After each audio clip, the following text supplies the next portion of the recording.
Bienvenue mesdames et messieurs, merci encore d'être de notre Voice of Congo, toujours dans le cadre de Masolo Yamboka, surtout Monani, et Zaka Tobeta Masolo Yamboka, et voilà le lot encore Tobeta Masolo Yamboka, Papi Okata, ou coordonnateur national, il y a INIC, où Tobeka sur la Nebobi l'actualité, après premier procès à Vital Kamé, où Zaki procès à ouverture et à procès Zaki bata la forme, donc pour que Bakota na fond et à dossier à Vital Kamere ou kizaki ba charge qui est sur détournement dernier public ou le to komeka to solo moi muke puis to beta aussi ma solo Italie lelo déjà lelo to éviter ce qui Jean-Marc Kaboun lelo ba destituer lelo ba zone kana vote par rapport à pétition ezaki initié par Jean-Jacques Mamba ou aza député il y a Lamuka il y a MLC lelo nde tokoye ba en tout cas sans plus tarder mbote mwana mboka Papi Okata mbote mingi de Koussoumane. Voilà alors tout sur la moi concernant toujours audience première audience à Vital Kamere to moni Vital Kamere ba Amérique ko azaki défend ba juge naturel naye ou les cas qui wana toujours critiquer Vital Kamere, certaines opinions, lobby qui est Vital Kamere arrogant, Vital Kamere Aline comme on a yaza savant, Vital Kamere azo mon que non, ils ont fermé au pénal. Oui, c'est tout à fait normal pour na bandeko bazana monopole critique et que débat est longo à 370 millions. Débat longo à 370 millions. Bango moko bakendaki kokamwa oyo ezalaki na kati ya citation et que bajuzi balobi 1 million batie pe likambo ya jama na problème ya terrain ya 50%. Alors ndeko na ngai droit ezalaka na charme nango, droit ezalaka na charme nango eza neti même maçon même ingénieur akoki kotonga ndako te avant ase basé na fondation na droit pe ezalaka lolenge moko tangu parquet aux ali ministère public bango nde balukaka infraction zui instruire dossier na tribunal tango tribunal ezwaka dossier avant toute chose il faut batanga PV pour être na yo mutu o bakangi yo na bato baza koyoka bayeba de quoi parquet est condamné yo c'est-à-dire et accusé yo pardon et ça les masquité donc toi assistant qui n'a procès de la honte oyo ke dans une maison en étage c'est procès pénal les pénal tout ce qui est procédure pénale on a procédure pénale c'est-à-dire tribunal quel que soit le problème lorsqu'on te présente il faut bailler bisayo de quoi parquet aza ko reprocher yo de quoi parquet aza ko reprocher yo bakosa la PV o bayok bakotanga PV o bayoka ki o liboso qui a la question qui a Vital Kamere 51 questions pendant 5 heures du temps. Il fallait qu'il boye de quoi on lui reprochait. C'était vraiment la honte. J'ai compris que pourquoi larguer en gros parce que ceux qui publient que aucun qui a honte. Na kat tu as problème per médicaments qui na kat. Oyo ministère public le baki 10 millions. Après quoi brader ba dossier baki comme on a qui 5 millions et surtout que dossier wana ezali a été wazali ministre ya IDPS na kati wana okende comme on a baché 425 millions de dollars pour 100 jours maintenant baki ko lakisa bango que décaissement à 100 jours ezali kaka 270 millions c'est-à-dire il y a eu beaucoup des acquisitions et des accusations superficielles oyo bande ko na biso sans nzete ba bazaki sur yango alors yango oyo révélation ya ba 350 millions ministre ya finance yango oyokaki bazalaki incapable ya kotanga PV wana justice ya double vitesse. Alors vous ne croyez pas la vitesse ce tribunal avec son procès de la honte brisaki déjà procédure il y a droit et longola qui déjà charme nango et deuxième de konango zaki spectacle ministère public a maîtrisé le côté même avocat y a accusé oza ko keno kosela ka bango makambo ke bazali nommé na ordonnance ya chef de l'état comme conseiller c'est-à-dire il n'avait même pas connaissance na avocat bazala ki wana.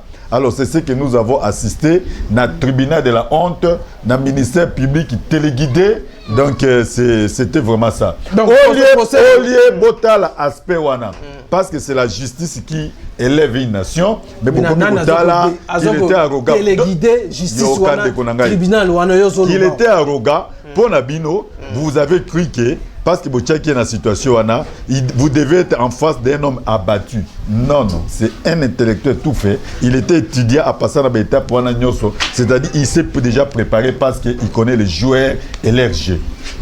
Donc, c'est que Bino Zobakenon, tribunal ou parquet ou le juge, baza téléguidé. Banane baza téléguidé. Dès qu'on a un mukolo oyo, Vital Kamerhe azaki conforté na babitakwira. Ministère public bazaki na même maloba na bande kwa CNZT. Bazaki na même maloba na Marcelin Bilomba, c'est-à-dire tout ce que Marcelin Bilomba. Jusqu'à un niveau où Marcelin Bilomba lobby que non, mutu a trade plus azali libanais. Mais tant que vous présentez votre document, c'est un sujet indien. Il y aura ce que le ministère public a tout dit Bilomba. Mais toi, tu avais dit que azali libanais. Donc tu vois déjà un ministère public qui est à niveau wana. Ministère public qui a Kisula. Donc c'est vraiment la honte dans notre pays et que kotala ke ba oyo ebe loka ko sala te ba komi ko utiliser yango comme ba instrument la bango ba régler ka ba compte.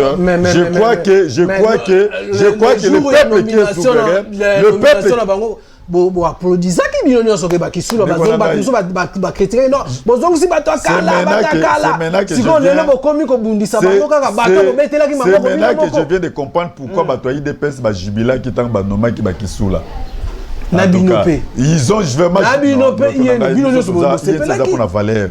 On n'a pas aussi consulté les directeurs des cabinets. Donc, nomination, il faut yoka pardon. Tant chef de l'État a qui ordonnance, il y a nommé un nouveau juge. Il dit que non, directeur du cabinet Azaki consulté. Avoir encore un autre directeur de cabinet comme Vital, ou Azali victime d'éducation, je ne crois plus qu'il y ait Kozala. Parce qu'Azala, quand on a les documents, il expliqué alors, il est document il est obligé de signer. Au moins, il y a Vital Kamerhe a outil l'icoloté.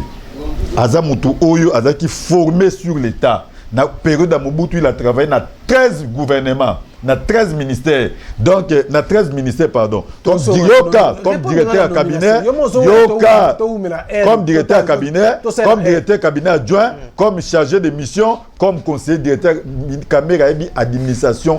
Très bien. Donc, Azali Moutou Oyo, il y a Kota Dès qu'on a directeur de cabinet à Nomaka Moutouté. Anomaki na mutute. Nalobi anomaki mutute. Ayebi pe bango pete. Mukolo oyo banomaki batuana na IDPS fait ezalaki. Nous on ne comprenait pas comment banomé. Non. Totikala. Yote me tourner bande ko susu ya INC. Dekonanga biso toza pona valeur. INC za pona biloko pamba te, hein? Biso toza pona valeur. Voilà. Alors tozo continue alors lelo INC au sein INC opposition dans Katia Cash surtout tous les gens ils associent à bomba même dans les réseaux sociaux on a des militants ils ont taqué ma fille c'est que dit président de la ils ont taqué vraiment ils associent il y a bomba matin bien que besoin ça on a des réseaux sociaux dès qu'on a dans une société où il n'y a pas la morale sociale celui qui en a une est naturellement désigné comme victime biso tozali ba respectuer ya principe na ba texte mais en face de nous sommes, c'est-à-dire tous en abatu oyo, bazaki préparé ne loko mon côté. C'est-à-dire hasard et kuti bango, ba ibe loko ko salate. Qui n'ont aucun yokan de konangai. Ils n'ont aucun respect. D'abord sur les alliés. Aucun. Ba ibe ata sens. FCC. Yokan azo expliquer yo, tu pas de cash ici. Ils n'ont aucun respect sur les alliés. Leur insuffisance, ils ont coupé sa bango arrogance. Insuffisance, ils ont coupé sa arrogance. Dans le Bible, leur insuffisance les donne l'arrogance. Bah, moi, on va salater après 37 ans, c'est endetté. Il faut que moi, nous avons la première notion élémentaire. Qu'est-ce que 15 signataires. Alors, ndenge ba apprendre les alités, orgueil lié à leur origine, plus l'insuffisance, ça nous donne ce que ça nous donne. Donc, tous les peuple spectacle. Le peuple nous attend dans une autre chose. Dès qu'on a tambola partout. Dollars les ont changé. C'est-à-dire après dollars ils ont changé après une minute. Comme effacé. Au moins il a 19. Après 19,2. Après 19,5. Si tu comme à pauvre et comme à 20. Le peuple a zéla qui sont spectacle. Peuple a zéla qui sont peuple azela qui sont un spectacle autoza ko livrer tende konangai. Moi je crois que pour respect à peuple toyeba que taïza moké il y a eu des promesses autoza qui peuple peut avancer bala ne la rambon on est place les okenda so on ne peut bungi fa bala ne la rambon ke wapi bazo ça la peuple bazo pesa bon gérer les mbonka bon on dit parce qu'aujourd'hui on n'est pas le prix de ça bolongwe na 370 millions à 1 million. Jano Moui m'a payé wanaye à reconnaître que Azouaki 1 million wana a kendaki ko dédouaner biloko. Boké ko fait conforter biso na Jamal comme ba ko détourner. Mais Jamal boko détourner ba tumba balena no beaucoup tanate. Boye surtout ko se rabattre pour un problème à corruption, il y a ndaku, il y a 50 sur 100. Na valeur à 100 000, yo kandeko. Na valeur à 100 000, oyoke date ya contrat entre Jamal na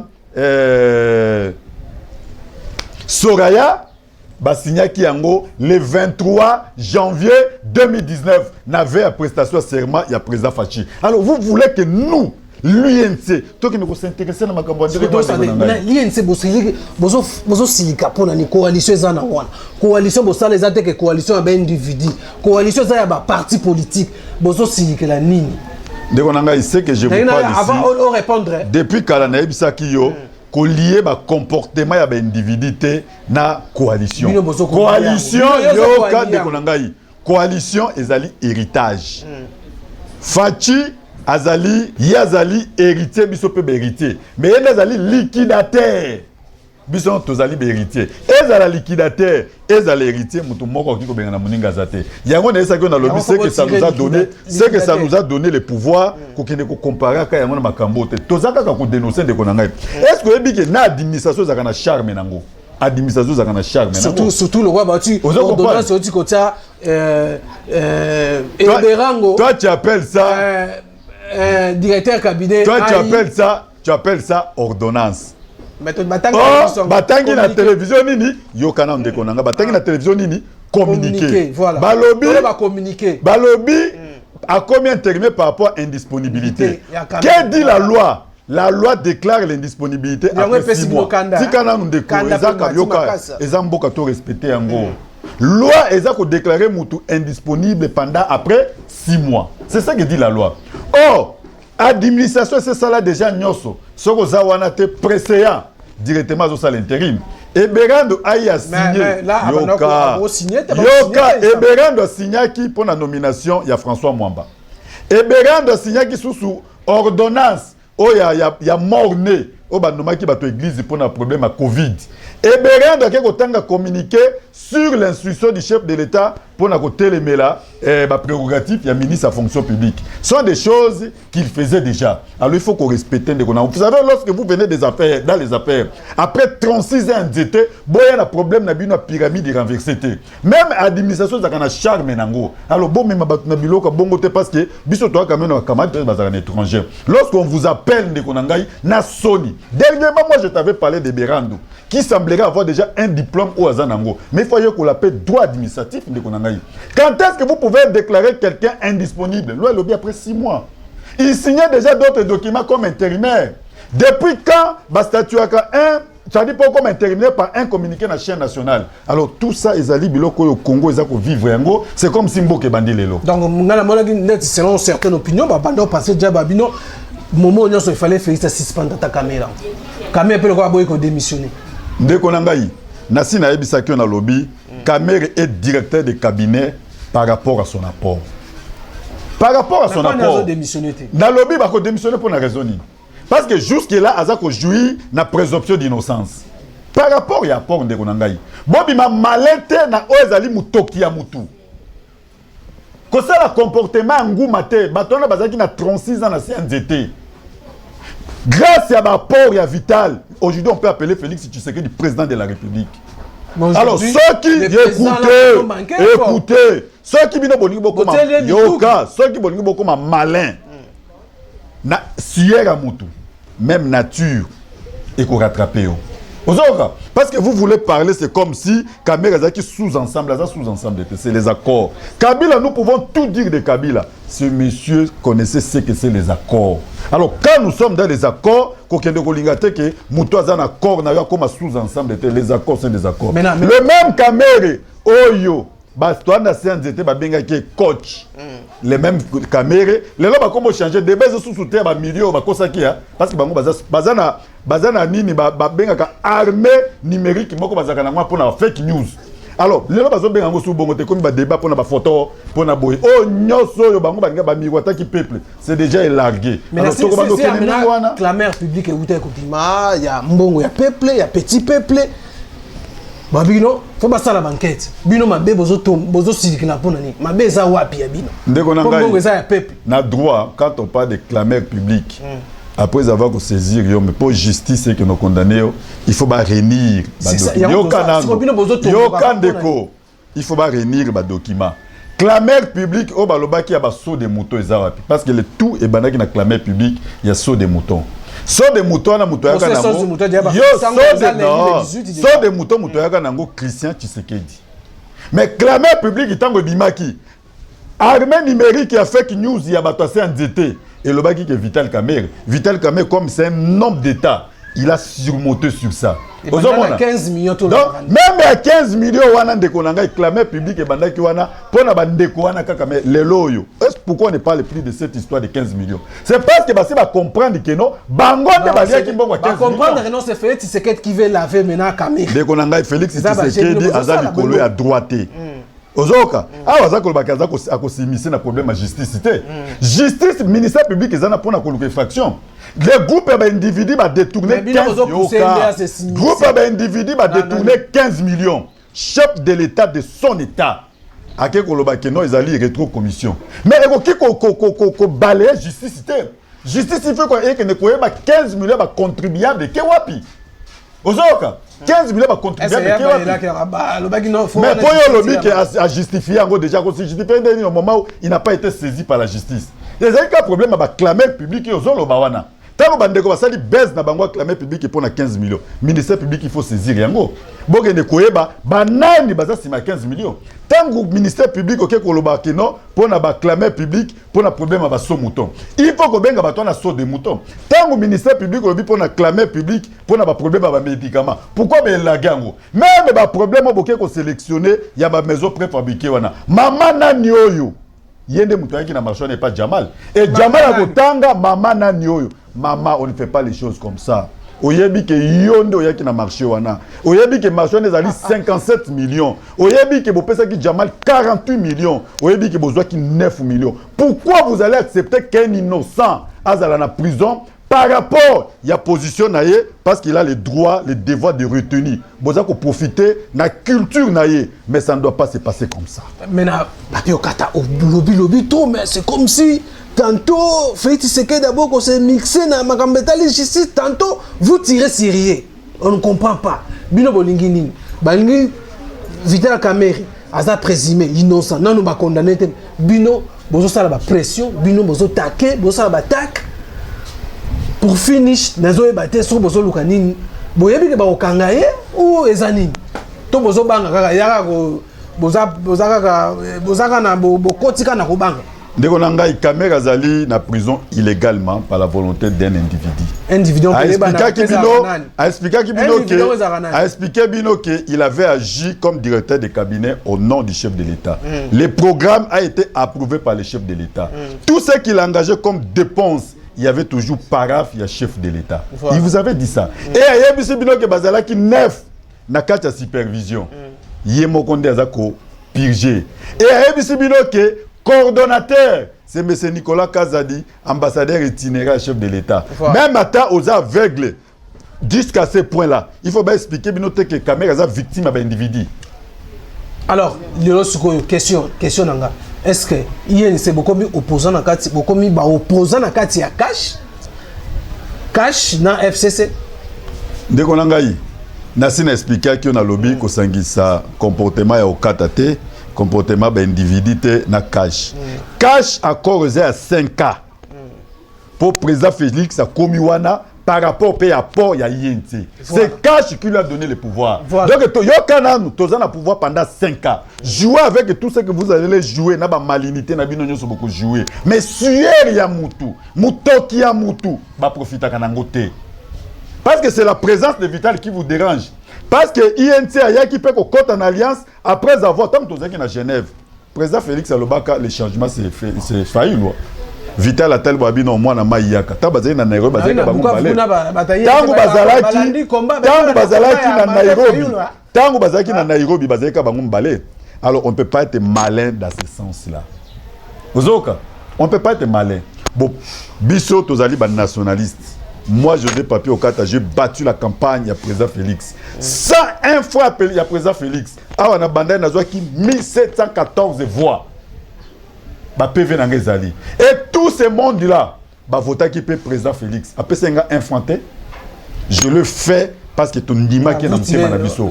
Pour que pouvoir alors arrêtez de mettre cash dans le Makambo toujours le béa. Je parle par rapport à individu. Dans lobby boye. Vital est en prison par la volonté de l'individu. Yo moko etalio. Yo moko écoutez ne m'amenez pas dans na lobby comme manga na piste wana te tikanga libre d'exprimer oyo na yebi. Que Vital est en prison par la volonté deux individus. Ah, des individus. Et que la justice est manipulée par les individus.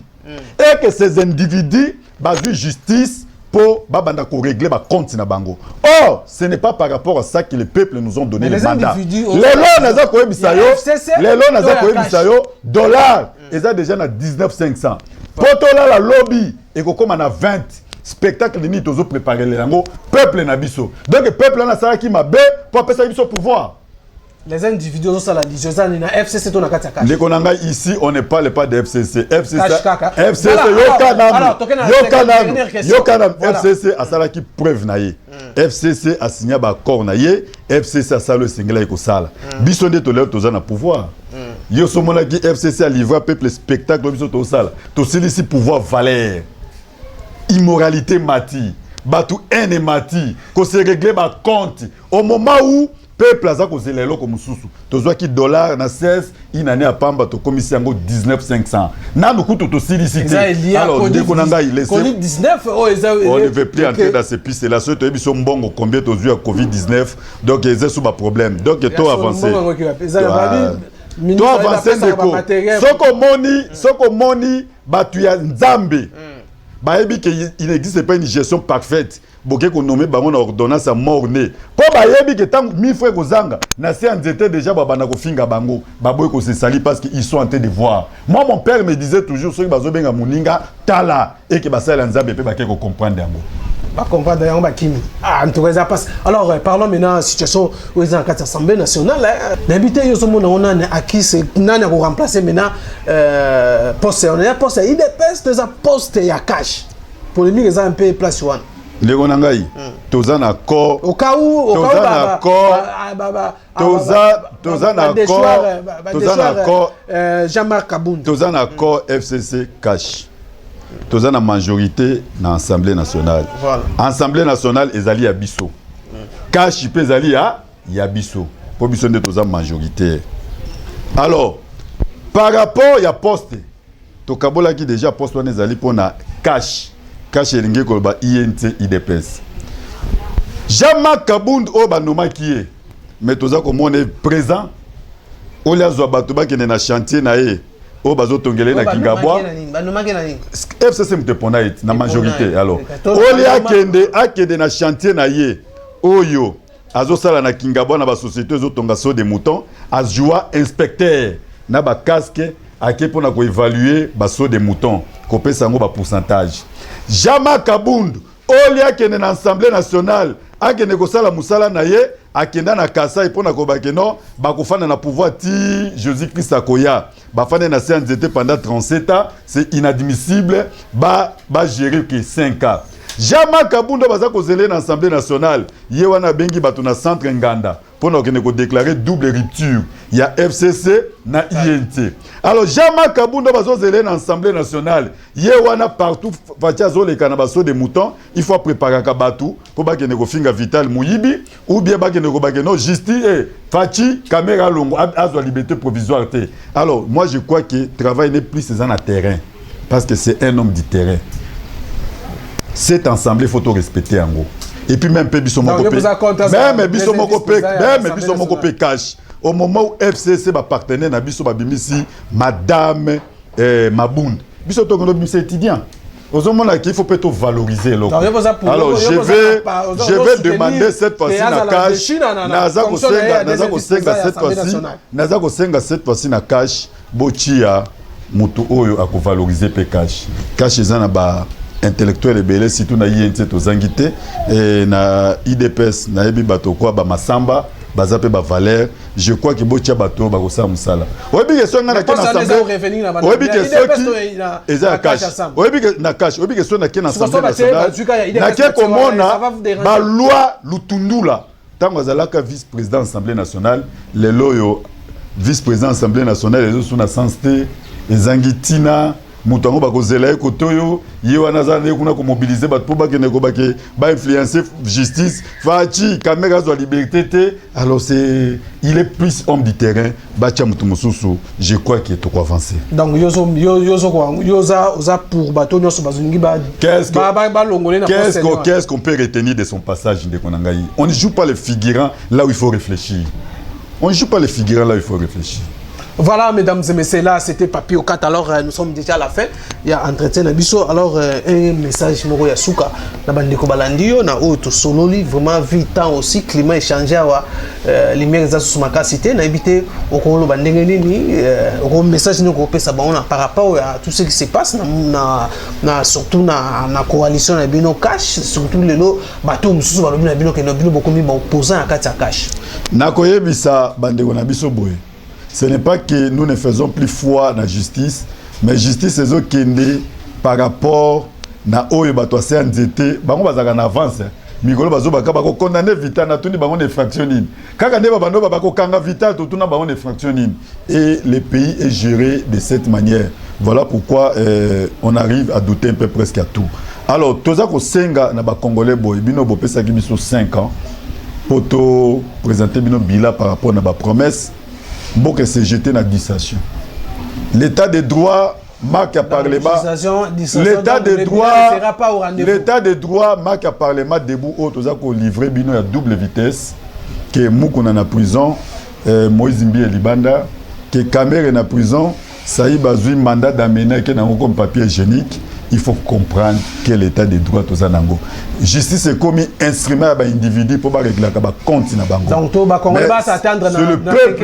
C'est le peuple qui est souverain. C'est le peuple qui est souverain. Vital Kamerhe a ça là qui sabino déjà de quoi il est capable. Azaki président Assemblée nationale.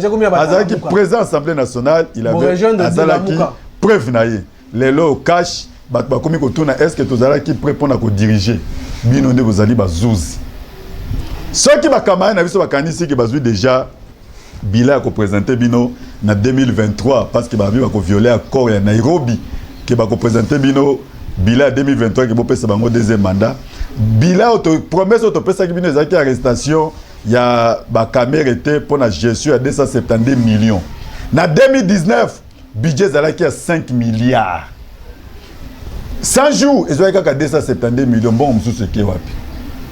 Tolongo wana, année oyo, tous en a 11 milliards. Alors, total à passer à peuple na biso. Le loyo bako futa bato na ville à Kinshasa na mois oyo, ba biya 5000. Au Kabila zaki incapable ya kolesa biso yango. To komi ko recourir na ba planche de billets et que banque a sur déficit. Où va le Congo? Ceux qui te collient ande ba procès. Binomoko Bokolopa. Merci. Alors, Tolo Bakeno, Congolais, rendez-vous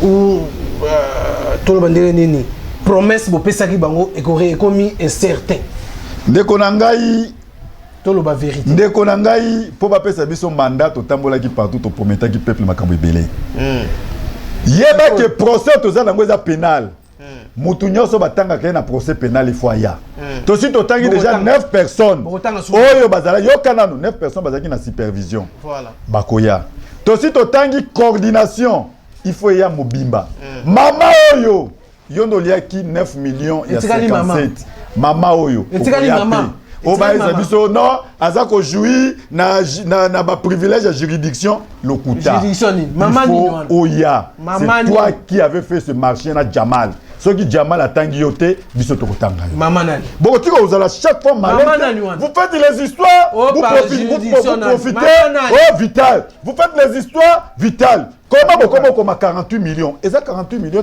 et ça 57 millions mama oyo mama ngwazolanda ngai mama ngwazolanda ngai yenda yaki na marché wana tokoloba nyonso toyebi ke boko condamner parce que bolobi ke so boko condamner toyebi ke boko condamner toyebi ke boko condamner ye po yango ne bolobi so boko condamner bo fi deuxième mandat mais nayebisa bino boye avant boko condamner ye vous serez tout cité toyebi ke justice eza bino bozo manipuler ngo ndenge nyonso mais peuple congolais a okende ko yeba vérité ata moko apamba pourtant beaucoup est sur na 2023 ba rappeler bino voilà ba condamner quand même ndeko nanga aza kuna illégalement il est là-bas par la volonté de ses individus nalobi boye il est là-bas par la volonté des individus et ces individus bamoni ke ceux qui ba condamner yende bazu deuxième mandat ozolanda babiloko na bango ta ancien ZTT tangu facha kendaki na baso de muto yoka kite ndeko nanga nyonso ezokomela kamere na CNZT balobaka ngo na CNZT babaka bakanga ye bakangi ye na CNZT babaka akota prison akoti prison na CNZT babaka azwa liberté provisoire te azwa liberté provisoire te na CNZT balobi ke bako condamner c'est que bako condamner voilà c'est l'os bato CNZT pour bangonde baza thermomètre. Voilà, mesdames et messieurs, ça n'est fini. Merci na bienvenue, merci na Francis Pakao Azalakiwana. Merci na bienvenue, Tokutani prochainement na numéro, portez-vous bien, bye bye.